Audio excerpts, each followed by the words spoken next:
Well, welcome, gang. We've got another deep dive Tuesday. With this, I mean, think of this, guys. We're a third of the way through. We're actually, what, 3 weeks away from being three-quarters of the way through the year. We're in September.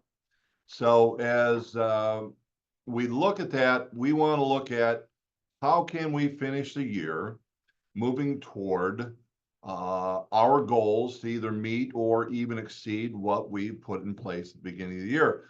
So with us today to, we'll call be the stars of the shows, I've got Stephanie Rossello, who's out of our Fenton office.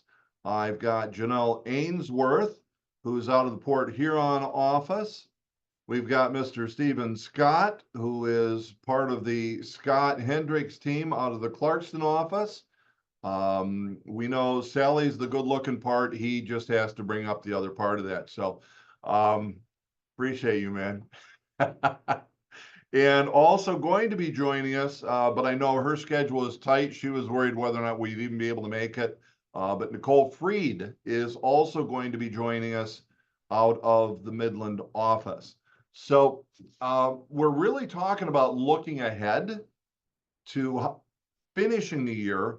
But of course, finishing the year, here's where I want to start with it, guys, is what impact has the settlement had on your business, if any at all? What are you seeing? What are you experiencing? What are you running into? And Janelle, seeing you're on the east side, let's start with you. Okay. I guess I feel like a little indifferent about it. I guess it hasn't really affected anything very much in ways. Like it does obviously needing to bring it up more and conversate in a different way versus just being like, okay, so my fee is 6%. This is how it is. Kind of the same concept, I guess. My business is a lot of referral base. So, that relationship somewhat is already built there, having that easy conversation.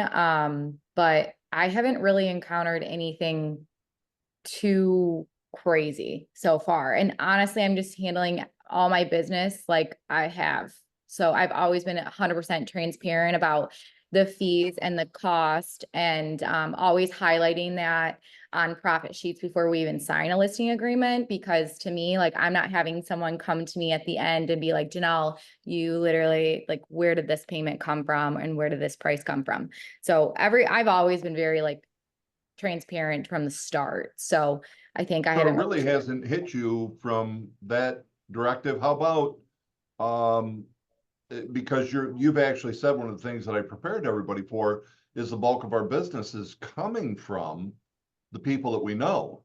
Mhm. So even with then the buyer representation contract getting signed, has that been an issue for you? I would say also no. I mean, I've had some people like that are like newer, like just kind of found me online, just be like, well, we're not comfortable. Can we just do it this property? But at the end of the day, like, I was mentored to constantly get those signed because my time's valuable. And if someone isn't serious with me representing them, then maybe we're not a good fit. But at the end of the day, I mean, it's just, you're stating that you're there to, like I always say, like, I'm your homegirl, like I'm here for you, like I have your back, anything that you need, questions, concerns, I'm here. And then, you have that 3%, which now, yeah, you talk about that and you always state like, so there's going to be 3% here, the rules just changed and we have to sign this. It happened August 17th. But my goal for you is to keep as much money in your pocket as my buyer. And so I'm always going to try and protect you the best I possibly can with clauses, and also asking the listing agent before we go if they're providing a compensation. So then we're aware of like what we're doing before we enter into this. And everyone's been really cool about that. And because the last thing I want to do personally is take my buyer's money. So Right. I want to try to get it from the seller as much as I can for them. Okay. So Stephen, let's take again, same question. In really, how's it been impacting you and Sally around the listing agreement and the buyer representation contract?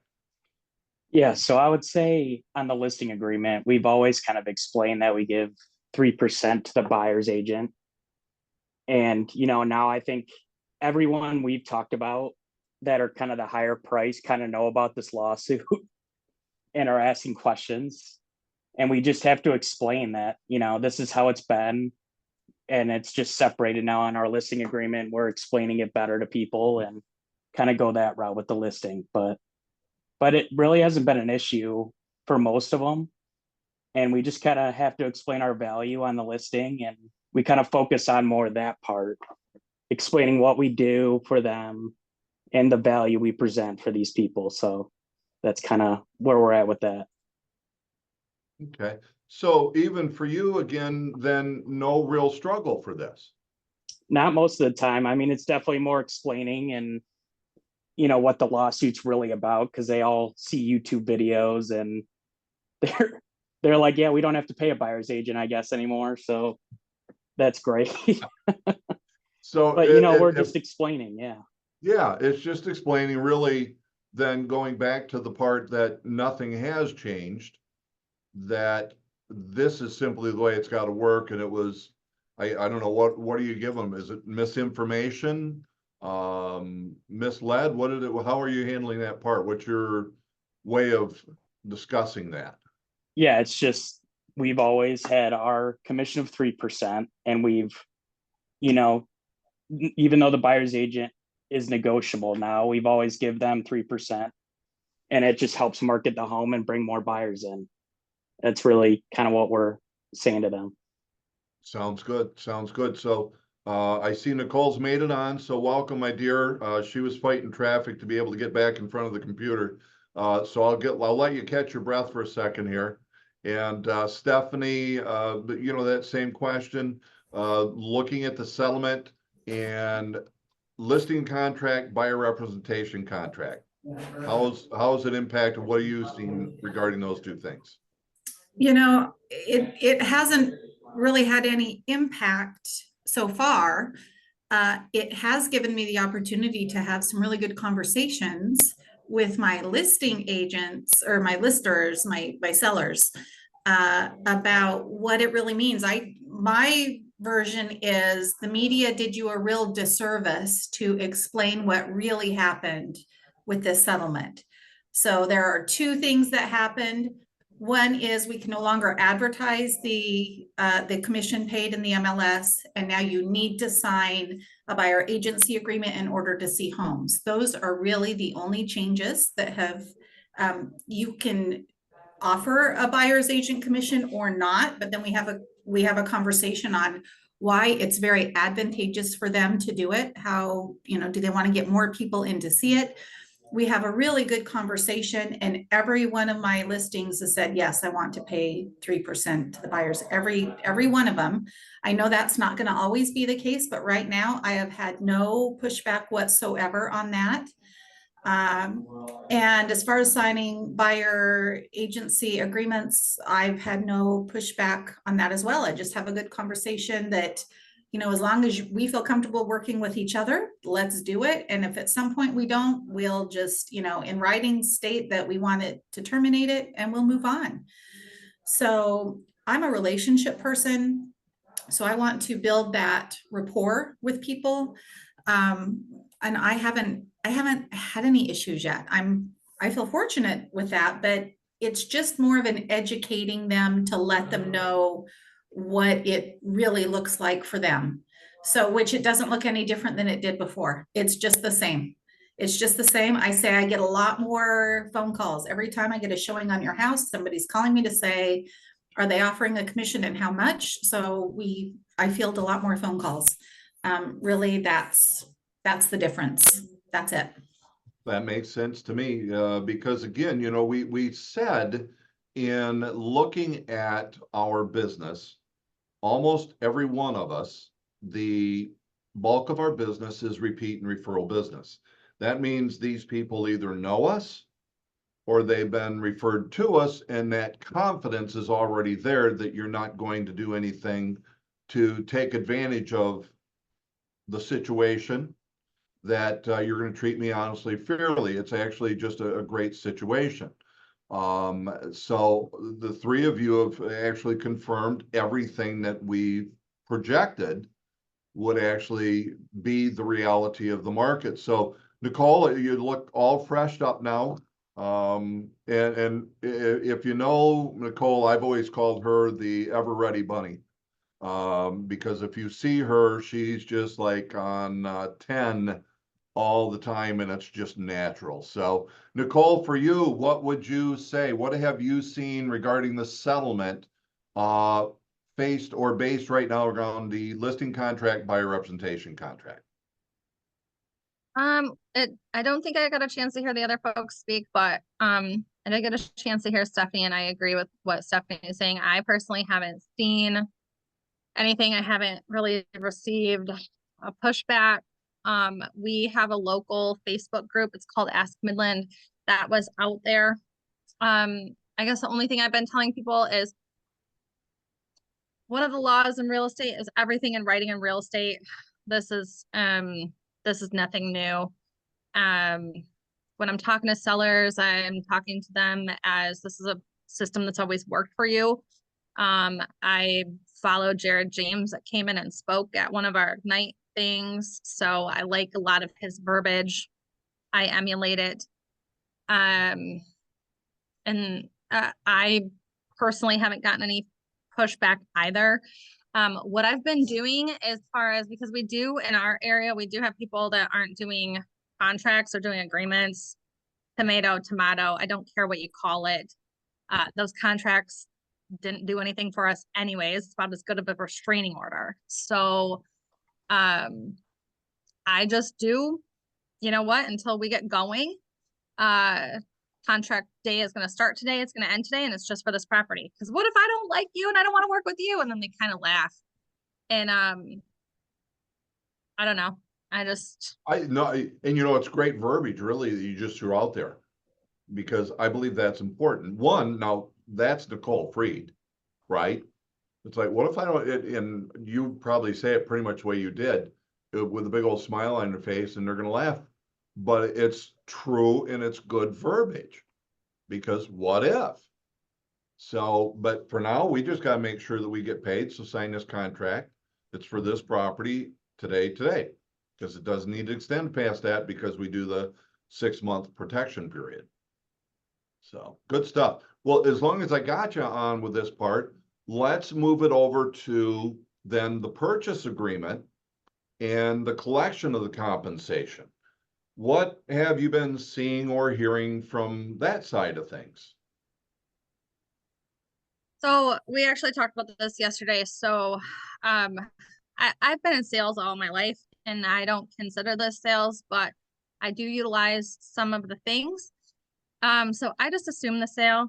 So I just went and sat down with a FSBO, and they were just me when I was showing the house. I mean, they were very like, you could tell there was this hatred towards realtors. Like if they would have met me at the bar, they would have loved me. But because I had a realtor stance, they were like, I hate this girl. Well, now they love me, so it's fine. But in the beginning, it was like, ooh, I assumed the sale. So I didn't ask. And I don't have time. And if I do have time, I don't want to call it. I don't want to call every single listing I'm showing and be like, are you offering compensation? And by the way, when you say two things, you didn't ask, and two, you assumed the sale. Can you break that down a little bit, what you mean by that? Okay, so assume the sale. So I just went in. So first things first, my people have to love this house, or it's not even worth wasting those words. I'm probably the last person that worries about wasting words. But anyway, so then they love the house. So I wrote the offer. I just put it in there, popped it in our the thing, you know, where it says compensation is not set in law and blah, blah, blah. And I put in 3%. And then they kicked back. They said, okay, we're fine with all of this in the offer. It wasn't a clean offer. Like we're asking for concessions and anyway, and I went and presented the offer like a listing agent would, you know, and so they got back to me the next day and they said, well, we'll give you, I don't know, I think 3% would have been like $5,500, give or take. And what were they willing to give me? I think they were going to give me like 2,500. So I went into plan B mode. I don't want my people to lose this house because of me, but like that's not enough money for me to deal with a for sale by owner. Not trying to be pretentious. It's an hour away. I didn't take on a $115,000 buyer. I took on a $185,000 buyer, 35 minutes away, not an hour away, not and paid less for more work. So I had a plan B for my people. And by this point in time, I've built some rapport with this FSBO. So then I just said, you know, you guys, I'm really sorry. I've talked to my broker. This is not an acceptable amount. I'm talking to my buyer about some different options of going about this without me. It was going to be with a different realtor that was local. That would make more sense for her financially, but I didn't put that in there. And then they kicked back. They go, okay, well, we'll do 4,500. And my buyer literally goes, how'd you do that? I'm like, we are negotiators. It's what I'm being paid to do. So I by assuming the sale, then we negotiated it. Now, obviously, if we're, you know, in a multiple offer situation, that does some different things. But concessions did the same thing. So I didn't ever call people and say, hey, my buyer actually needs concessions. Is your seller willing to pay concessions? No, you wrote it in the offer and either you won or you didn't. So I think that's the key when you say assume the sale. In this case, you're saying assume the seller will pay them, right? Yeah. Just assume that they're going to do it. And even then, what I would throw out, look, everything's different. We're dealing with a for sale by owner with what Nicole had here. Yet, why would we negotiate our commission? Why wouldn't we negotiate the purchase price? And again, Nicole and I discussed this, but I want everybody to know that's when you can't get anything else worked out. Then you start negotiating that. But your compensation shouldn't be something that gets in the way of an acceptable offer. So I love it, Nicole. It's great. And let me slip over back to Janelle. Janelle, for you, what have you been running into as far as both sides of that on the listing, and what are you running into with the request for the buyer or the seller to pay compensation? Yeah, absolutely. So I like literally the day after like everything hit, I was going to show a piece of vacant land and they had like a sign writer and it said like 3% on it. And I was like, oh, that's like the first time I see someone like advertising in the yard. And I mean, you just see that 3%, right? So you're just like, oh, okay. And so then when I wrote in the clause and everything before we had the new PA and all of that, you know, everything got signed. It was all good. And then all of a sudden the agent like comes back with something because I was like, yeah, this is great. Everything's signed, like signed. And she goes, oh no, it's only 1.5. It's like 1.5%. And I'm like, what do you mean? Like your sign said 3% and you've already signed this, you know, like this is already signed, it's executed, seller, all of that. And she was like, well, that was my mistake. And I was like, well, shouldn't you have been reading your purchase agreement before you just let your seller, I mean, you know, no one's reading this and it says that clearly. And so then I like ended up calling Lee because I'm like, I've never dealt with this. And it's over like Lee or her manager. Yes. So it's over like a $36,000 piece of property. I'm just like, all right. And she would like not let it go. And I'm like, I'm not going to like lose the deal over it. But, and I took the 1.5 because at the end of the day, my clients want it. I have their house listed. It is what it is. I'm not going to argue with this woman over, I'm just not. So, but that was the first thing to make sure. So I asked her about the 3%. I'm like, I don't understand. Like, where's this coming from then? So they put 3% riders out to advertise to sellers, like to get listings saying that they're doing it for 3%. And I'm like, that's okay. I'm like, that's a little misleading, but so I've experienced that. So don't follow the riders or read them closer. And then today I'm going to show one, but like, I just like a lot of times like disclosures and stuff aren't uploaded and I send my clients everything before we go look at it.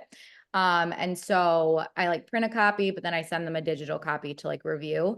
And the disclosures weren't up. So I had to have him send those to me. So I just simply also was like, oh, by the way, Jeff, like, are you guys offering, you know, a buyer's compensation? you know, a buyer's agent compensation. And he's doing like a flat fee, which he's a discount broker, and he always, even before this happened, that's just the type of person he is. So you always know when you see his name that it's not going to be there, I guess.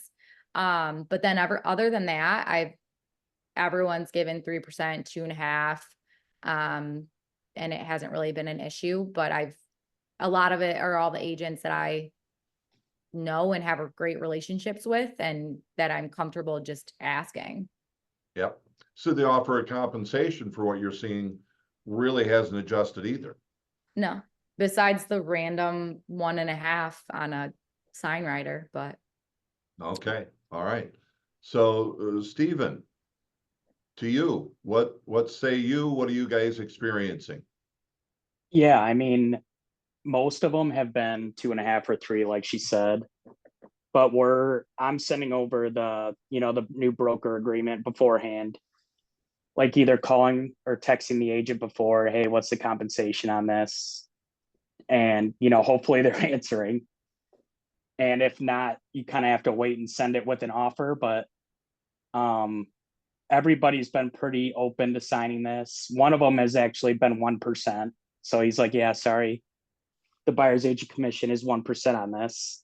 And we're just explaining to the buyer, hey, we're going to have to negotiate this other 2 in our offer, and just letting them know up front. So that's been good, I think, to be open with the buyers, to know ahead of time. Yep. So yeah, I think it's the biggest key, because at that point, when we talk negotiation, they don't even know that we're negotiating it, because it's there.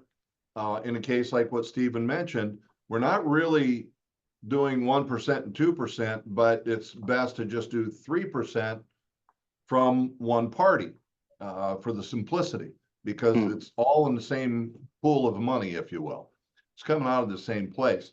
So it's just get it out there, get it clear, and then negotiate the price, because they owe you your compensation. Stephanie, how about for you? What have you been seeing? Purchase agreement and collecting the compensation or paying compensation? So purchase agreement, I mean, I'm seeing co-broke agreements coming through with offers. That's just everybody's being very upfront, but so far, all of my listings have offered 3%. So that has not been an issue. On the buyer's side, I might come at it from a little bit different point of view, although I might take what Nicole said today and run with that for a little bit. But I let all my buyers know what the seller is offering for all of the homes, because I don't want them to fall in love with a home. And if we can't negotiate it, we've spent all this time where they could have been out looking, if they don't have cash to bring to close, to pay, then I let my buyers know what commission is being offered on every home. So then it's their choice as to whether or not they want to move forward. I just hate it when I have a buyer fall in love with the house and they cannot get it. So I come at it from a little bit different perspective. And I let them know we can negotiate it, but also they might be on the hook for that. I'm going to get paid. I'm going to get paid. So I'm protecting my commission.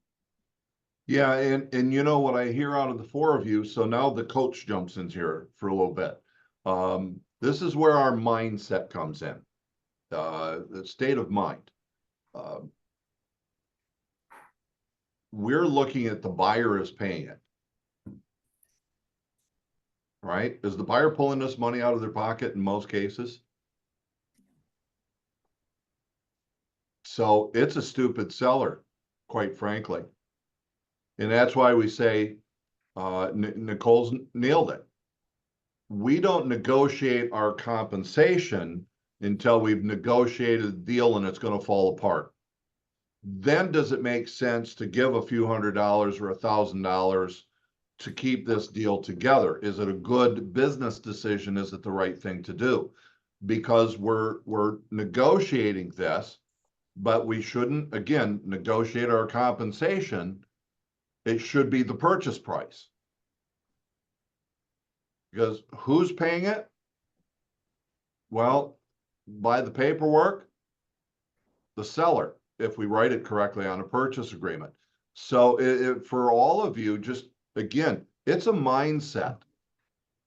Get everybody in the mindset that as a buyer, the seller's paying it. As a seller, the buyer's paying it. As a realtor, it's built into the transaction. Can I say something here? Yeah, So, go ahead, Nicole. Let's jump in on that one. so here's my thought is, and I've just kind of been educating my buyers because this has happened. I mean, I've beat out 7 other offers because my buyer was willing to pay part of the seller's compensation. So I've just kind of been letting people know, hey, I think this one's going to go really fast. We could see buyers, like, even though they're offering a buyer's agent commission, we could see the buyers jump in and pay that, so let's just go in with kid gloves. I guess it just comes down to like educating the buyer, knowing what you're looking at. Is it super cute, super well priced? You know darn well to use the strategy that we're going to price it 10, 15 under so we can get 25, 30 over. Or did they overprice it? Do I think I have a little bit more leverage? I mean, because negotiation is about leverage 101. So who has the leverage? And I mean, because I've negotiated my commission higher. Like, no, you're going to give me 3.5% because you've been sitting on the market 45 days. You need us. So it doesn't just go down. It can also go up too. But again, so Stephanie has a listing. I call Stephanie and Stephanie's like, of course, Nicole, I'm a good agent. Of course, my seller's paying 3%, but maybe my people are paying cash and there's 10 offers and we want to beat them out. I mean, that's obviously just another tool in the toolbox. And actually, you hit a key part here. If a buyer is paying cash, so take that scenario, buyer paying cash. Does it matter whether or not the buyer pays the compensation directly or if the seller pays the compensation directly? Does it matter? Matter of fact, in a cash offer situation, you may be best leaving out the seller paying the compensation. It's probably going to be more beneficial to the buyer to pay it directly because they're either going to pay it directly or they're going to build it into the purchase price because the seller is going to get the same net on the bottom line. And actually, Stephen and Sally had one of these on $1 million property that it was a cash offer. Buyer compensation, let the buyer pay it directly. That's $30,000 less. Less on the purchase price, less on the overall compensation having to be paid, but it's just a benefit to the buyer. And Nicole, you just put it as a negotiating strategy. You're probably going to be in a better position because you put it that way. And everybody else is asking the seller to pay still. So good stuff there. I like it. Any other thoughts to that, guys, out of the 4 of you? Settlement, any other observations, anything else that you want to put out there? You all look good. Okay, so let's shift gears. Stephen, I want to start with you because when it comes to the Stephen and Sally team, you're kind of more toward the back end and doing all of the things that assist you with all of the business that you guys are securing, either from your sphere of influence or the referrals.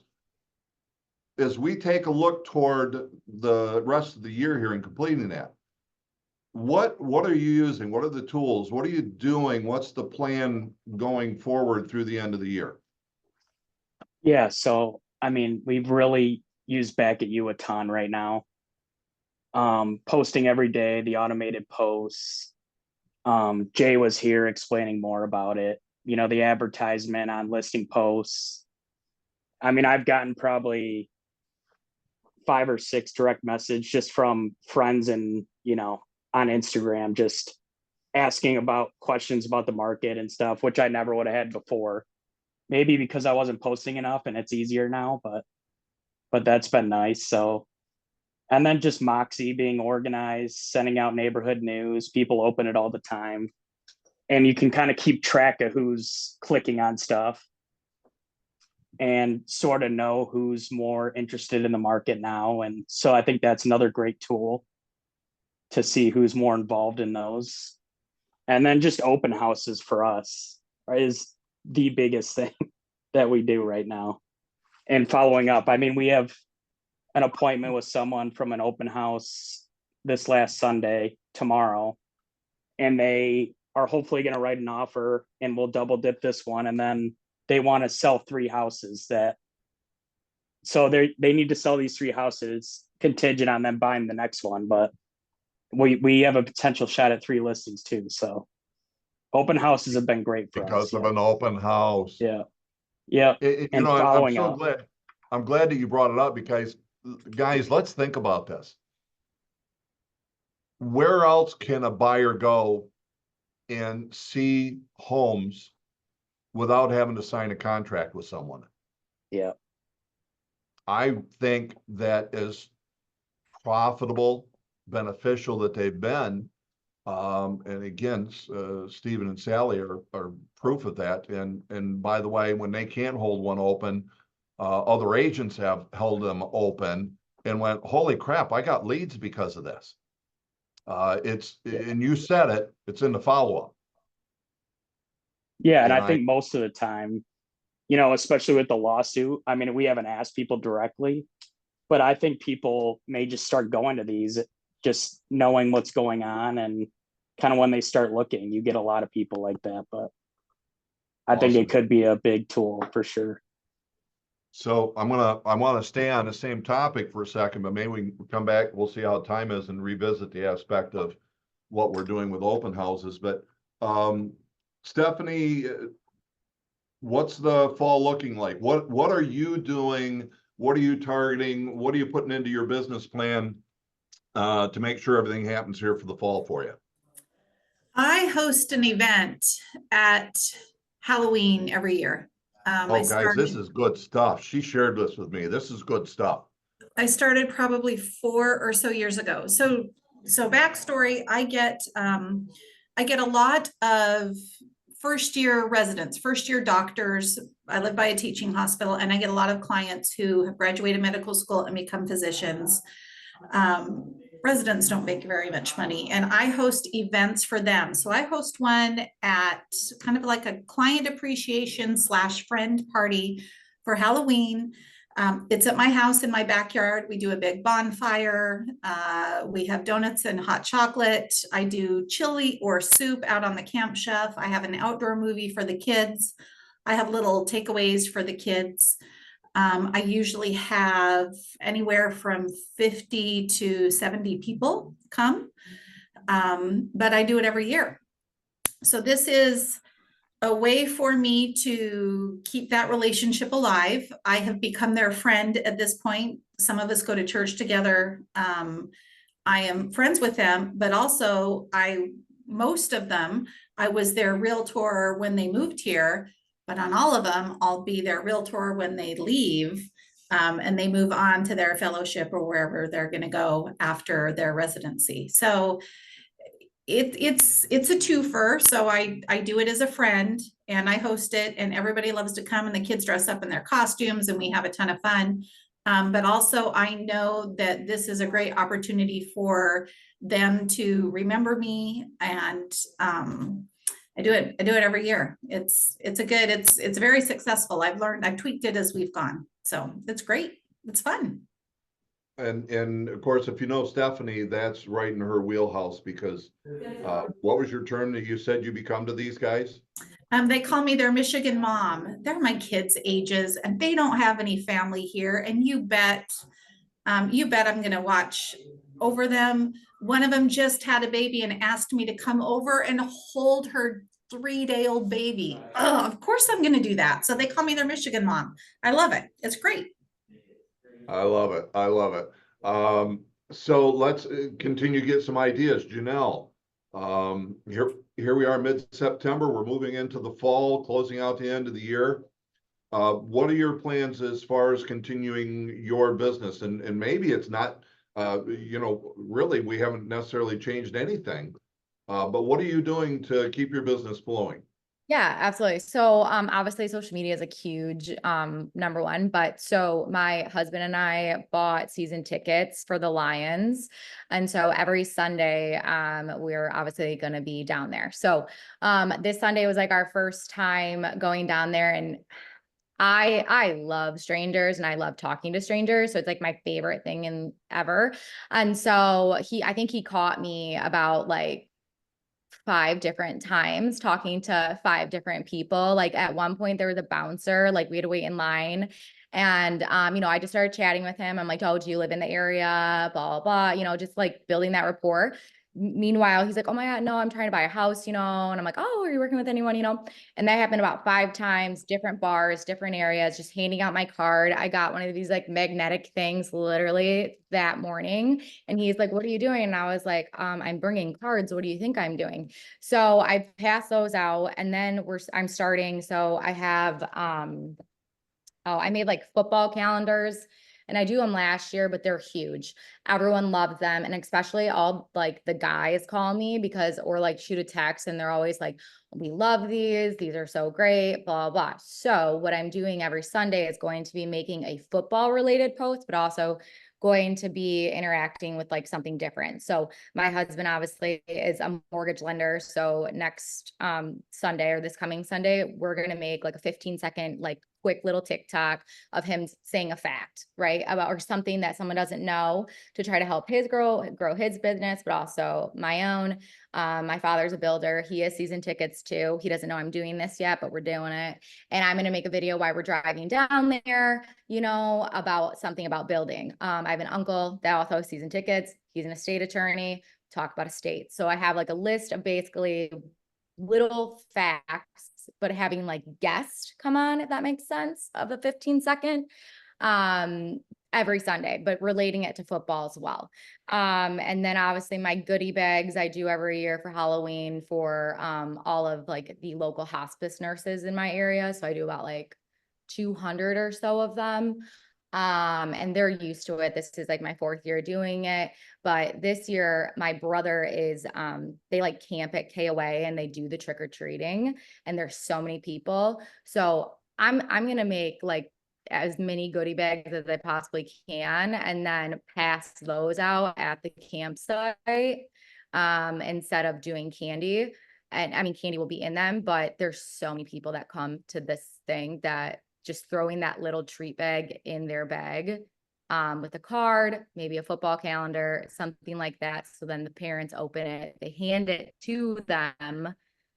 The kids will, because they're like, this isn't candy. What do I want this for? And then the parents will look at it and hopefully realize to give me a call or something. So just kind of focusing on those aspects. And then I bought in bulk cards from Amazon, like baby cards, birthday cards. I have a lot of clients that just recently found out they're pregnant. I just write a cute little note like to them in the card, and just mailing a simple little thing to them, like saying congrats and finding out you're like having a baby. And yeah, just little things to stay in touch with everybody. And so you also reminded me of something that I don't think everybody knows. You said it, but Oh, she's now a married woman. I am. I am now officially married. It's very hard. I legally changed my last name, so you'll not find me on the MLS as Janelle Ainsworth anymore. It's Janelle Tatti, but I will be advertising with both names, but legally I have changed my name. So Awesome, awesome. So Nicole, the Ever Ready Bunny, we talked a little bit about this. What are you doing? Because it was almost like she was saying, well, Darwin, I don't know if I should participate in this question because I just go do what I always do. Now, she didn't put it in those words, that was mine, but what's the fall looking like for you? What are you doing?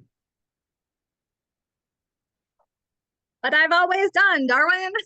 No, I don't know. I just in my area, I haven't had a whole lot of return on investment with parades and local events and stuff like that. I guess I'm kind of like a more one-on-one, relationship builder. So just somebody needs some help with something, that's kind of what I'm going to do. I've done trunk or treats in the past, and I just, that, yeah, guess So, I'm so let sorry. I me, got nothing for you guys. I don't do, there's no well, secret sauce but here's the thing then. You're doing really well and you're always running. Why is it you always have people to work with? Why do you always have listings? Why do you always have sales? I think the goal is always to stay top of mind, but ultimately, I think people can tell that it's coming from a genuine place. So, like, for instance, when I was, out in an area, I was driving by some houses. I reached out to some people. I was like, "Hey, I'm in your stomping grounds. How's things going?" Da, da, da, da, da, da, da. And I don't know, these people I think I sold back in like 2020, and I think it'd been like a little over a year since I talked to them. So shame on me for that. Um, but it kind of comes from a genuine place. And then obviously just like posting on social media and stuff. I just actually called my Aunt Judy and she was like, "Well, I knew not to call you because you've been kind of busy." So yeah, I don't know. Well, you know what I always see from you if I simplify it, and this is the part where I used to joke about this. You ask a busy person, how do you do what you do? And they go, well, you just do it because it's just natural. They don't think about it. They're just always talking to people. And I think, Nicole, that's really a key behind you. You're always busy, you're always active, and you're sharing with people what's going on in your business and the success that you have. And people want to be a part of that success. And so, Nicole, I want to stay with you on this because the four of you are all very much the same, yet uniquely different when it comes to social media. So, Nicole, you're up on my screen yet. What do you do on the social media? um, be myself. Like people will come up to me in our town stuff, and I don't really know them. They just know me from social media and we're not friends. And I'm like, "Well, why are we not friends?" They're like, "You talk the same in person as you do on your social media." I'm like, "Thanks, I think." But somebody said something to me and I didn't realize that I did this. It wasn't on purpose. It wasn't uh uh anyways, he said, "You always make it about your clients." And I think a lot of us at CBP make it about our clients. The Lord just blessed me with the verbiage to like really drive that home. So like when I'm talking about closing days and stuff, and these guys do it too, it's like, I'm so excited for my buyers. I'm so excited for my sellers. It's not like tooting my own horn. Well, I've done this or I've done that. It's because it's very interdependent. Like I'm at the title company right now. They're allowing me to use their room here. And these guys have been rock stars and CBP title's been rock stars. And, I have the best lenders and whatever. It's a very interdependent. It's not an independent. It's very interdependent. But I make it about the other people. It's not so much about me.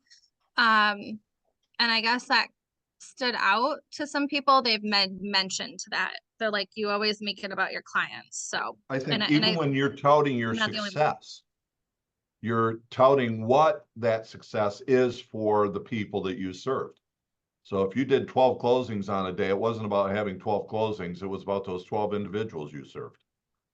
So I think that's a really huge part, and that you're showing you're busy.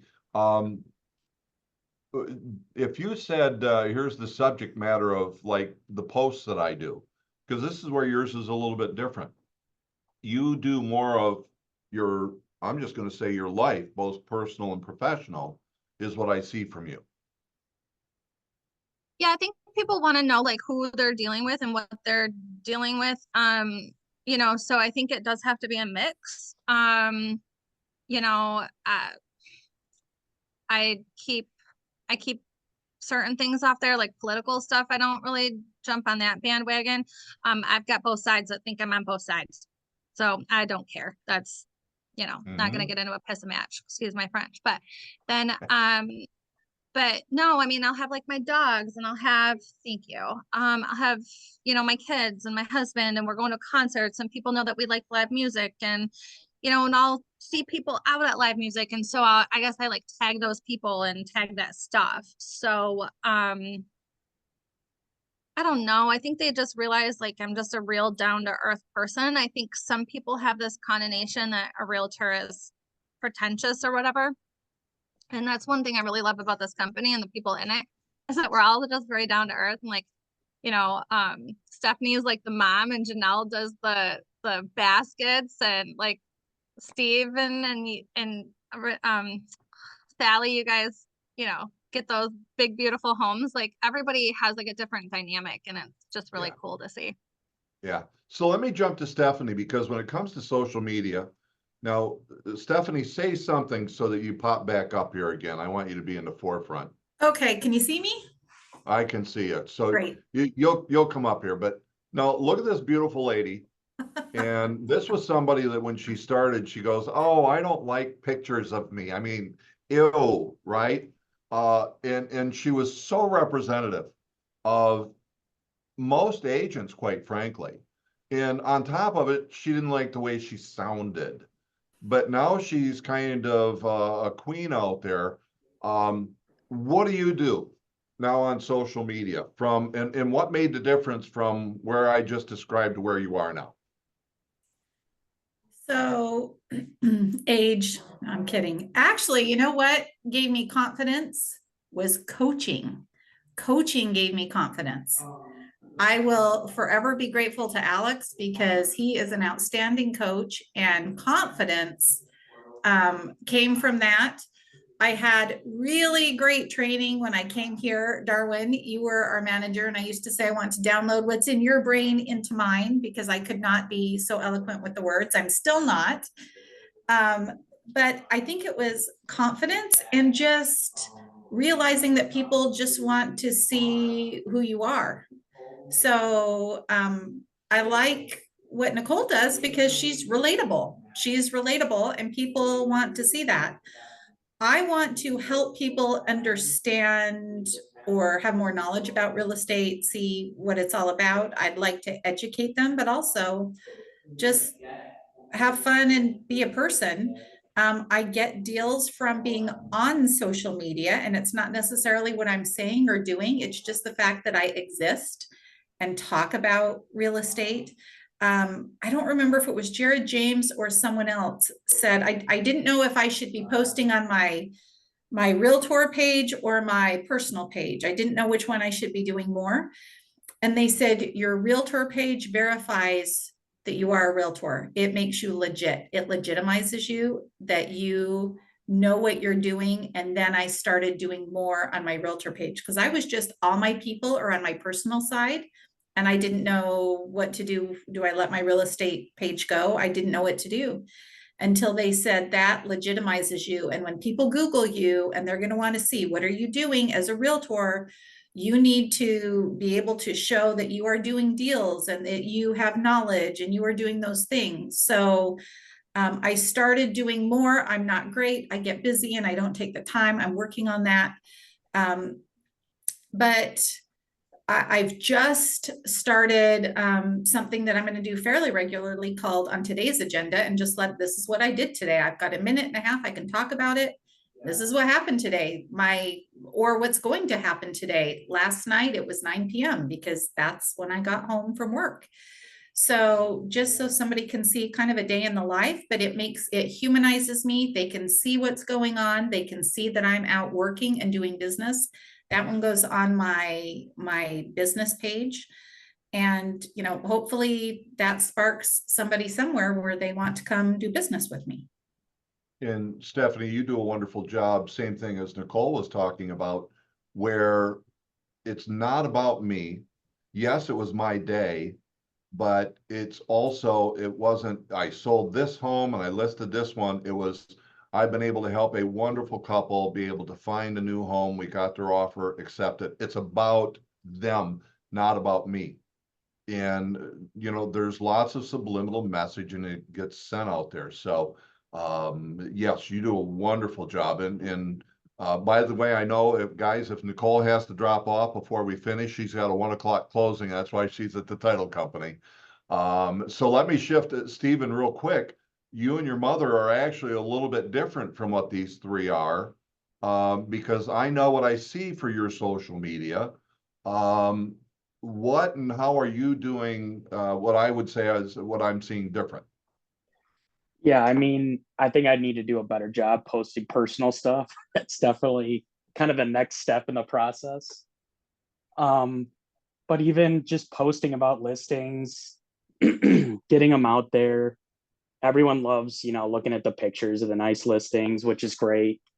But it really, you don't notice it, how much it's working until you see people out and about that just are like, hey, you guys are really busy and doing great. And, that's the satisfying part about it. And then you just start a conversation from there. And, that's kind of how we're getting our name out there with our friends and sphere and then just doing more And so, local by the way, the posts. stuff that I see back from primarily Instagram and YouTube, or excuse me, Facebook, is that back at you? Yeah, everything is now. Yeah. Yeah. And we have the marketing department too, which, helps a lot. Um, but doing local posts about, they just post the Pine Knob schedule the rest of the year, doing more of that type of posting. We have the Taste of Clarkson soon, start posting about how we'll be there. So kind of getting more involved with that. Community based, you're really, and I think it's a bit of, because it's the market that you've grown, but it's also where your sphere is at. You guys are kind of community based with your marketing. Yeah, I mean, we do, I mean, most of our business just in Clarkston. So, I mean, I think it's big for us to get our name out there in Clarkston. And even like with the new websites that we're really working hard on that, because everybody's going to look at that. We have a new listing that the guy knew every single listing we had active right now and looked at all the pictures, all the information before we even met with them. So, they look at that. So what you just said is your marketing and your website is almost your presentation for a seller. Yeah. You could, Yeah. And trying to sometimes work I'm gonna on, guess you show up and they already want you. yep. Yep. Yeah. Which like was the case with this one. So, Awesome, awesome.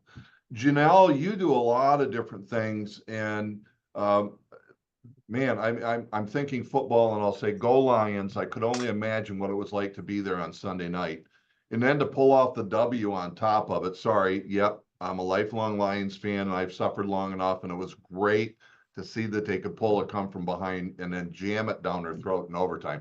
Okay, I was a little bit geeked. I got goosebumps talking about It was pretty crazy. It was a great time, but it So was. Janelle, what do you do? Because I want you to bring in your closing gift basket, because I see those posts, but yours is really just a lot of different stuff. What do you do? Honestly, mine is all over the place. Let's be serious, but it all works. I feel like the number one thing is exactly what Nicole said. Be your authentic self. Like I get prejudged a lot. So before somebody knows me, they'll show up and they think I'm the B word, like they think I'm not going to be who I am, or they think like I'm like stuck up or this. And then I start talking and they're like, oh my God, this girl is like my new best friend. Like she's great. Like I went to a random listing the other day, and I could tell I was getting, a little bit prejudged. And I left there with 3 peacock feathers and almost a plant. So at the end of it, it was great, just building a relationship. So I have a lot of people like Nicole, like they see me on social media and then I go off of social media and they see me in real life and they're just like, you are exactly this person. I never want to be someone I'm not. So when I started off just taking videos of myself driving, which I get it, but that's fine because you're comfortable in your car when you don't know what you're doing. It's scary. It's intimidating. And yeah, and I just started saying, oh, I'm on my way to do this, or this is what I'm doing. And then I love to give gifts. So then I was just like, oh, how can I turn this into something? So then I started making TikToks and doing the gift baskets. And then, from there, just like constantly staying relevant, right? There's so many realtors out there. How do you differentiate yourself from them? And how do you let people there's no one, I will say, in St. Clair County that they don't know that I do this for a living. We like, you just put yourself out there. Also, like, add yourself to all those groups that are out there. There's so many groups. Like, there's different cities, different, counties, and you can just add yourself. Like, I do that a lot. So recently when I posted the football schedules, I shared that to 55 different group pages, and I have people like messaging me now, and I'm like, oh, what's your address? Like, I will mail you a schedule, because even if they're not going to buy now, they're definitely going on my mailer list, like, and they're going to be getting all of my mailers. So just putting that out there, when you get tagged, if someone like refers you on those pages, you can literally save a link on your phone, and I put like my whole Google reviews, it goes straight to my website, but straight to the page of all my client reviews. And then as well as just making like a white background and then screenshotting my business card on there. Huge. I literally had my last listing from that. He went on Facebook page, didn't know him, read all my reviews, and he called me because of that, because I was tagged. And then I listed his house. He said his last realtor just was not helpful. Actually, he had like 3 before me. And he's like, they were like, you were absolutely amazing. Every time we needed something, you were just so honest. And I think that's another big thing. Like, we're not in this business to rob people. We're in this to help people. And I don't think there's enough people that think that way. And I don't even know what I'm making until the end of it. Like, I'm here to genuinely help. And I think that by putting that out there, you see it. So a couple days ago, a girl that I used to work at Olive Garden in college with, which is like 10 years ago, she hit me up and on Instagram, and I couldn't even see it because I wasn't following her, but she was still following me. And I have not talked to her in like over 10 years. And she was like, hey, I live in Texas now. I want to move back to Grand Rapids. I see you all the time. Like, I just know that you're who can help me. And I called her. It was like nothing changed. And she's like, oh my God, you're exactly the same girl from Olive Garden as you are right now. And just helping her and taking care of her and getting her out there. But it's really just putting yourself out there, and it doesn't have to be excessive. Like, I do my solds and things like that and what's going on. But at the end of the day, it's just being authentically you, and on top of I it, love it. And Janelle, I think we could probably talk more about what you do, because as you put it, you're all over the board. There's all kinds of things that you do, and all of them matter. And I dare say very few could you actually put it. So I'm going to do a wrap up. I'm seeing 2 minutes left, basically. Nicole, I know you got to jump out of here first. So final thoughts. What would you give for, here's the last 3 months of the year, guys. Here's my big tip.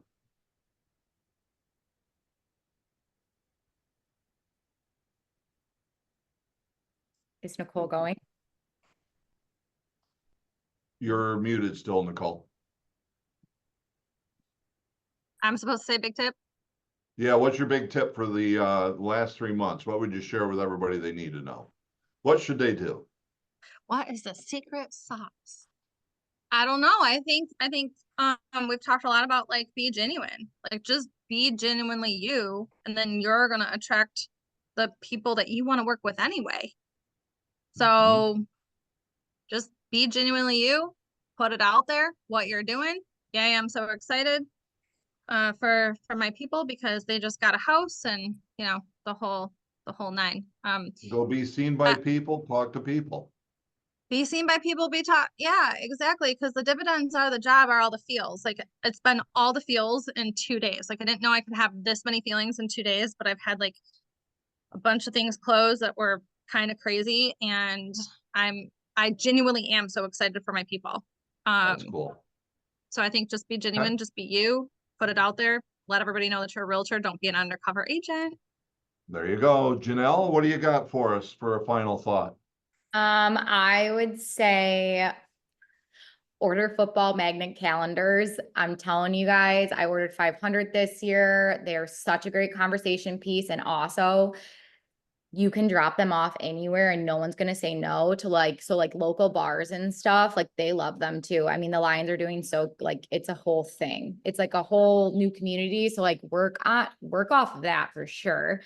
And yeah, just don't be don't be scared and like don't overthink about it when you do post because it can be intimidating. It's a lot, but here's the thing. What's the worst thing that's going to happen? The person that you barely like makes fun of it and then you get a deal from it. Great. I mean, it's just being authentically, again, you building that trust, and then don't fake it though, because people see that and like, don't flaunt it. You don't need to be getting out of your nice car with these video, like, no offense if anyone does that. I'm not saying that, but to me, it's a turn off. I mean, I'm not going to go to somebody that's getting out of their Beamer and walking up and just like, woo, I want to go to the person that is sitting there explaining how they helped their client sell their first house and buy their land and now building their house. Like, I want to see someone that they stayed with them and helped them through multiple processes, not driving their Beamer.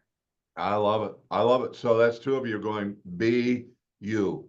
So I you know, and this is what I picked up today. I'll tell you real quick is, you know, yes, you know me. I always say, go talk to people. But what I've really picked up, and the words just came out of my mouth, but it was be seen. Be seen. The four of you are being seen in all different ways. So go talk to people, but be seen. Stephanie, what's a quick last thought? What's a great tip? Talk to all your people.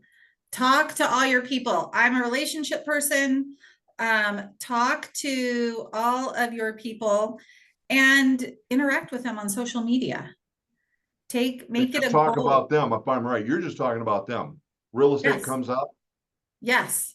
I never ask anybody, do they know anyone who's looking to buy or sell? I ask them how work is. I ask them how their family is. I ask them what's going on. And they naturally say, well, how is it going for you? And it opens the door because I asked about them. They ask about me. Not once do I ever say, you know, real estate is fabulous. Who do you know who's looking? I never say that. I don't have to. You just, if you genuinely care about them and you ask them what's going on in their life and in their world, and you seem interested, they are naturally going to be interested in you. It's organic and it just happens. You don't have to work for it. I love it. Stephen, you get the final word, buddy. Yeah, I think just as I said earlier, just do open houses. We try to do them every single weekend. We meet a ton of people. Be knowledgeable about where you're doing the open house so you can speak about, you know, other homes they may want to look at, and then just follow up with them. It's the biggest part of our business the last probably 2 or 3 years. So Follow up, follow up, follow up. You Yep. know what? You're a realtor. Guess what? That means you're giving up some Sundays and Saturdays, but plan your schedule and you won't even have to worry about it. So I saw there was one question there that got answered, Steve. Obviously, you always got me if you need more information, but Nicole had to drop off as we knew. So Janelle, Stephanie, Stephen, thank you. You can get the quiet applause out there from everybody out. I appreciate you. I appreciate your time, and most importantly, your openness and willingness to be able to share with everybody else how you're creating your successes. So I think it's what makes Coldwell Banker Professionals and our Century 21 family of companies so awesome. So thank you all. Guys, we'll see you next week for another Hot Topic Tuesday. And I've got until next week at noon to figure out what that's going to be. Hey, So Darwin. everybody have a great one. Thank you. Here you go. Go ahead and do that again. Here's the applause, guys. There it is. Look at this. All right. They're flashing in there anyway. See y'all. Bye-bye.